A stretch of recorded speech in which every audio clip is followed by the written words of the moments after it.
ओम शांति। आज 21 अप्रैल 2025 बाप दादा की अनमोल मधुर महावाक्य।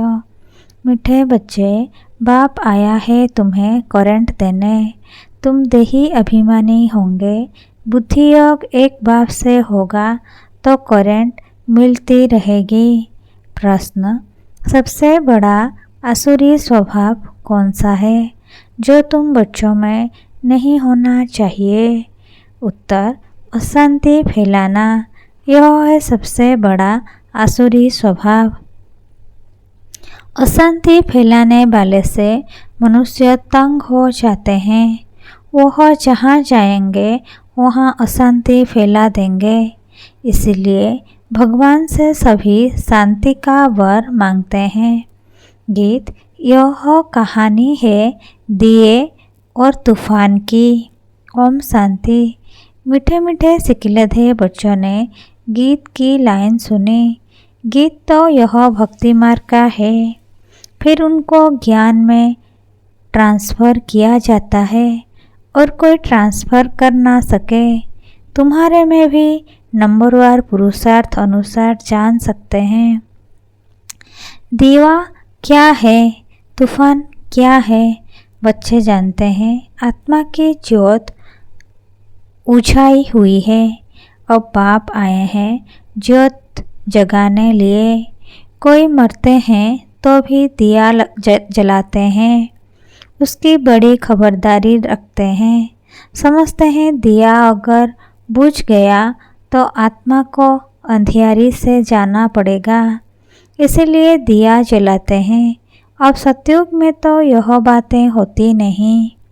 वहाँ तो सोजरे में होंगे। भूख आदि की बात ही नहीं। वहाँ तो बड़े माल मिलते हैं। यहाँ है घोर अंधियारा। छी छी दुनिया है ना। सब आत्माओं की ज्योत उछाई हुई है। सबसे जास्ती ज्योत तुम्हारी उछाई हुई है। खास तुम्हारे लिए ही बाप आते हैं। तुम्हारी ज्योत उछा गई है। अब करंट कहाँ से मिले? बच्चे जानते हैं करंट तो बाप से ही मिलेगी। करंट जोर होती है तो बल्ब में रोशनी तेज हो जाती है। तो अभी तुम करंट ले रहे हो बड़ी मशीन से।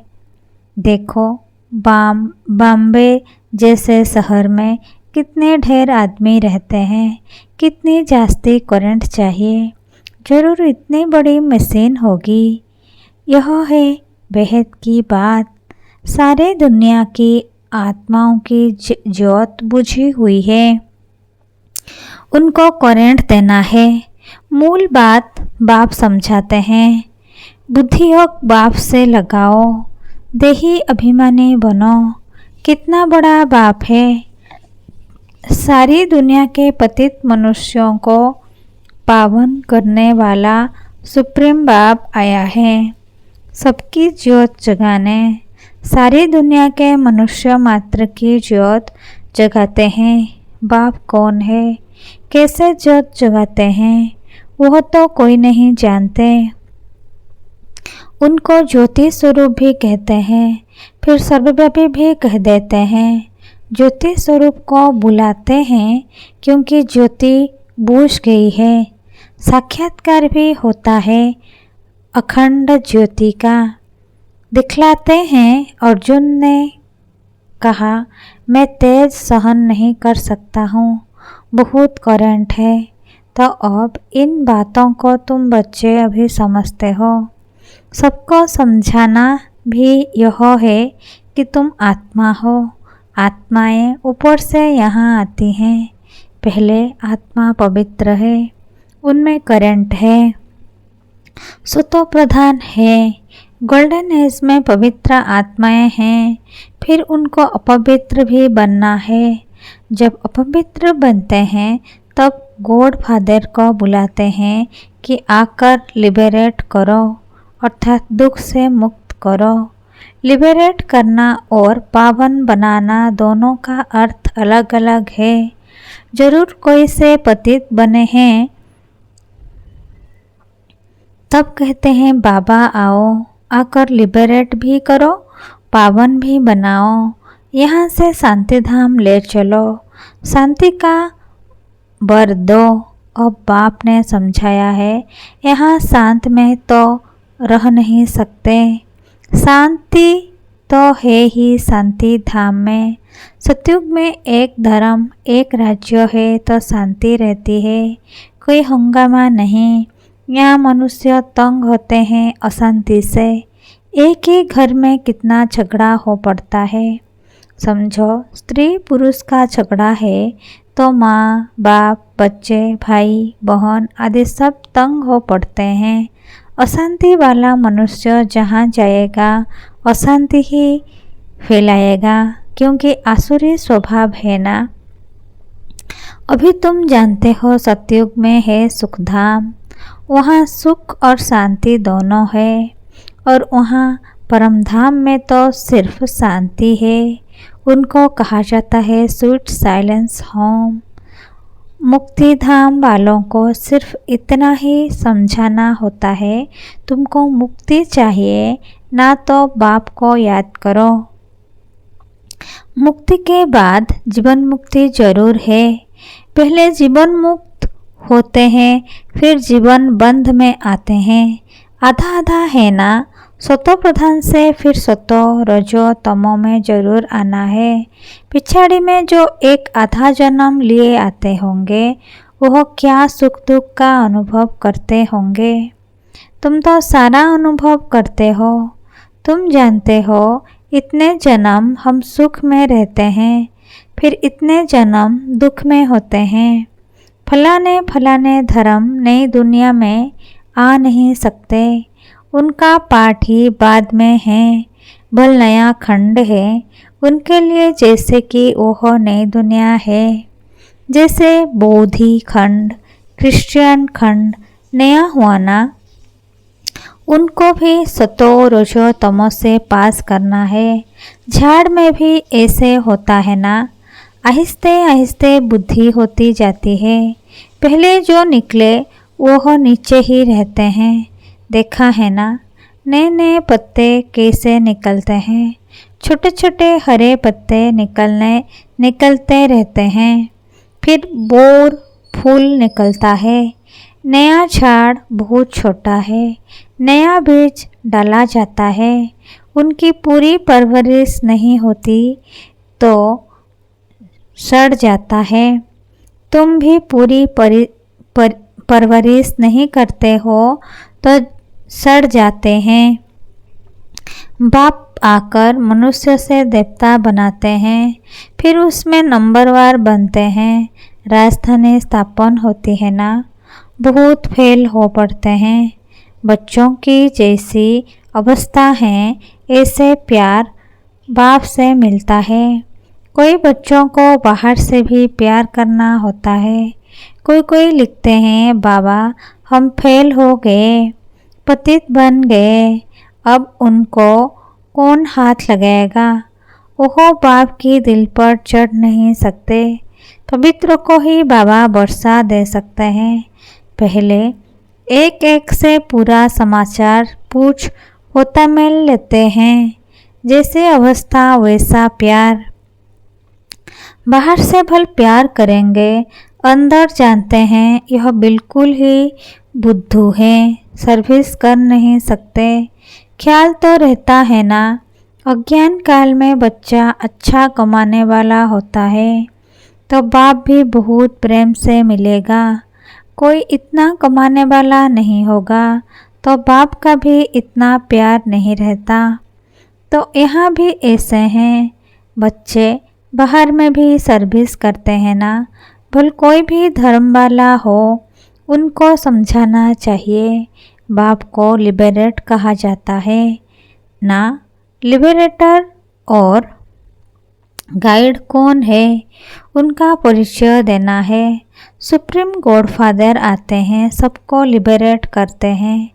बाप कहते हैं तुम कितने पतित बन गए हो, प्योरिटी है नहीं, अब मुझे याद करो। बाप तो एवर प्योर है। वाकई सब पवित्र से अपवित्र जरूर बनते हैं। पुनर्जन्म लेते लेते उतरते आते हैं। इस समय सब पतित हैं। इसीलिए बाप राय देते हैं, बच्चे तुम मुझे याद करो तो पावन बन जाएंगे।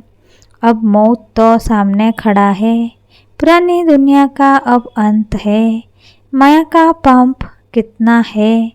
इसीलिए मनुष्य समझते हैं यह तो स्वर्ग है। एरोप्लेन, बिजलियाँ आदि क्या क्या है, यह है सब माया का पंप। यह अब खत्म होना है, फिर स्वर्ग की स्थापना हो जाएगी। यह बिजलियाँ आदि सब स्वर्ग में तो होते हैं। अब यह सब स्वर्ग में कैसे आएंगे, जरूर जानकारी वाला चाहिए ना। तुम्हारे पास बहुत अच्छे अच्छे कारीगर लोग भी आएंगे। वह राजाई में तो आएंगे नहीं, फिर भी तुम्हारी प्रजा में आ जाएंगे। इंजीनियर आदि सीखे हुए अच्छे अच्छे कारीगर आएंगे। यह फैशन सारा बाहर विलय से आता जाता है, तो बाहर वालों को भी तुम्हें शिव बाबा का परिचय देना है। बाप को याद करो। तुमको भी योग में रहने का ही पुरुषार्थ बहुत करना है। इसमें ही माया के तूफान बहुत आते हैं। बाप सिर्फ कहते हैं माँ में कम याद करो। यह तो अच्छी बात है ना। क्राइस्ट भी उनकी रचना है। रचयिता सुप्रीम सोल तो एक है, बाकी सब है रचना। वर्षा रचता से ही मिलता है। ऐसे ऐसे अच्छी पॉइंट्स जो हैं वह नोट करने चाहिए। बाप का मुख्य कर्तव्य है सबको दुख से लिबरेट करना। वह सुखधाम और शांतिधाम का गेट खोलते हैं। उन्हें कहते हैं, हे लिबरेटर, दुख से लिबरेट कर हमें शांतिधाम सुखधाम ले चलो। जब यहाँ सुखधाम में हैं तो बाकी आत्माएं शांतिधाम में रहती है। हेवन का गेट बाप ही खोलते हैं। एक गेट खुलता है नई दुनिया का, दूसरा शांति धाम का। अब जो आत्माएं अपवित्र हो गई है उनको बाप श्रीमत देते हैं, अपने को आत्मा समझो, मुझे याद करो तो तुम्हारे पाप कट जाएं। अब जो जो पुरुषार्थ करेंगे तो फिर अपने धर्म में ऊंच पद पाएंगे। पुरुषार्थ नहीं करेंगे तो कम पद पाएंगे। अच्छे अच्छे पॉइंट्स नोट करो तो समय पर काम आ सकती है। बोलो, शिव बाबा का ऑक्यूपेशन हम बताएंगे तो मनुष्य कहेंगे यह फिर कौन है जो गॉड फादर शिव का ऑक्यूपेशन बताते हैं।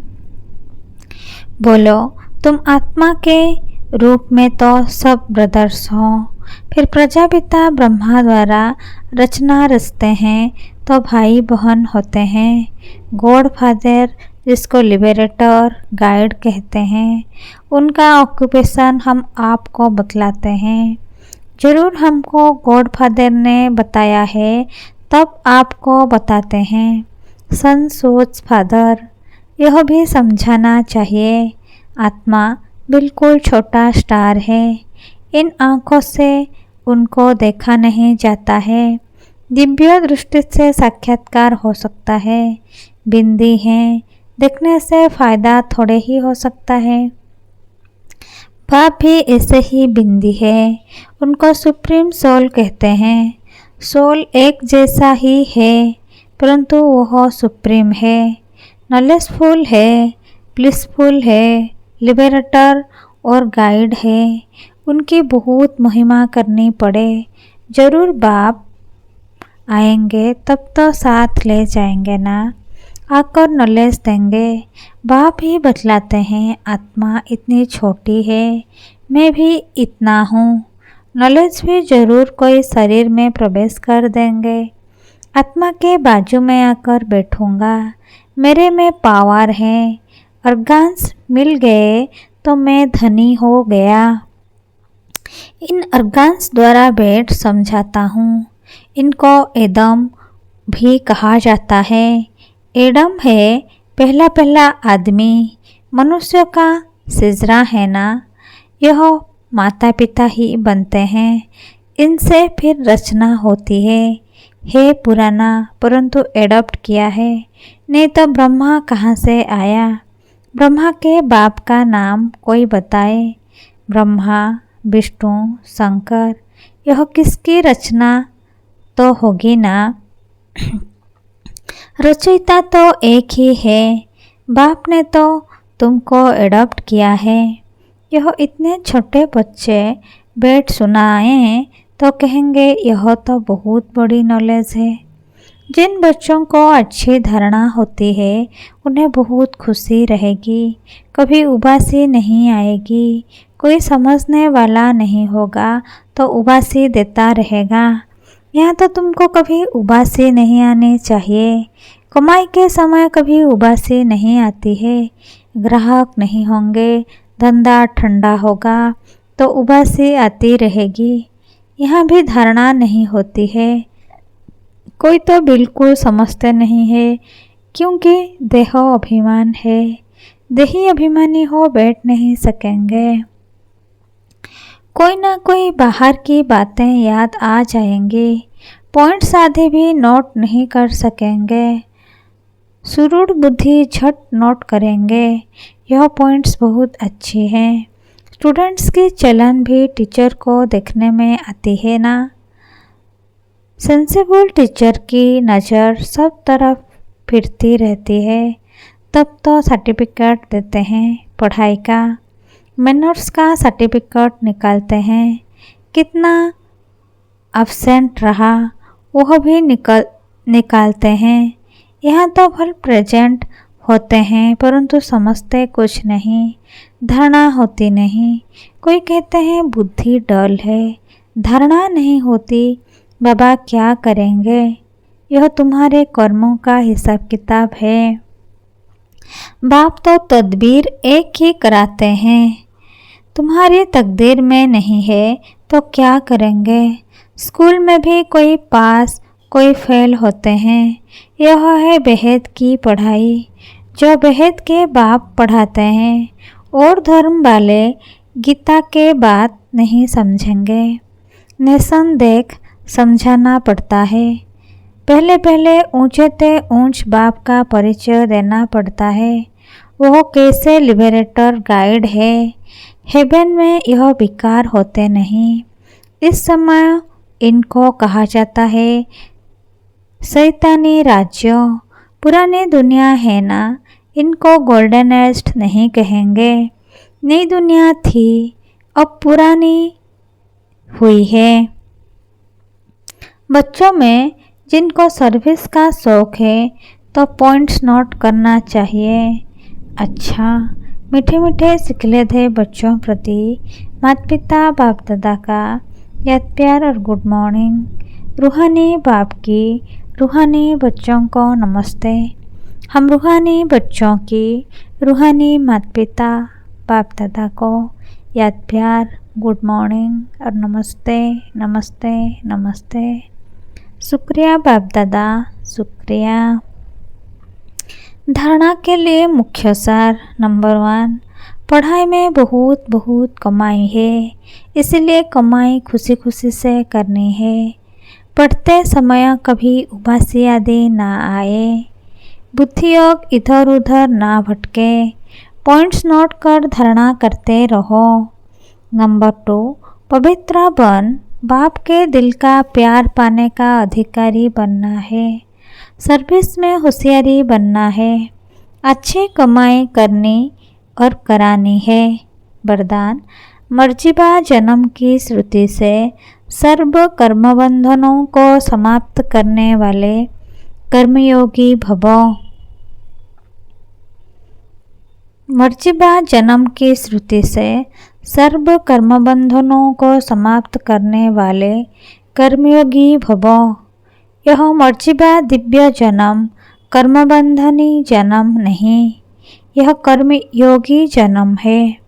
इस अलौकिक दिव्य जन्म में ब्राह्मण आत्मा स्वतंत्र है, न कि परतंत्र। यह देह लोन में मिली हुई है। सारे विश्व की सेवा के लिए पुराने शरीरों में बाप शक्ति भरकर चला रहे हैं। जिम्मेवारी बाप की है, न कि आपकी। बाप ने डायरेक्शन दिया है कि कर्म करो, आप स्वतंत्र हो। चलाने वाला चला रहा है। इसी विशेष धारणा से कर्मबंधनों को समाप्त कर कर्मयोगी बनो। स्लोगन: समय की समीपता का फाउंडेशन है बेहद की वैराग्य वृत्ति। अव्यक्त इशारे: कंबाइंड रूप की श्रुति से सदा विजयी बनो। जितना जितना याद में रहेंगे उतना अनुभव करेंगे कि मैं अकेला नहीं, लेकिन बाप दादा सदा साथ है। कोई भी समस्या सामने आए तो यही श्रुति में रहे कि मैं कंबाइंड हूँ, तो घबराएंगे नहीं। कंबाइंड रूप की श्रुति से कोई भी मुश्किल कार्य सहज हो जाएगा। अपने सब बोझ बाप के ऊपर रख स्वयं हल्के हो जाओ, तो सदा अपने को खुशनसीब अनुभव करेंगे और फरिश्ते के समान नाचते रहेंगे। अच्छा, ओम शांति।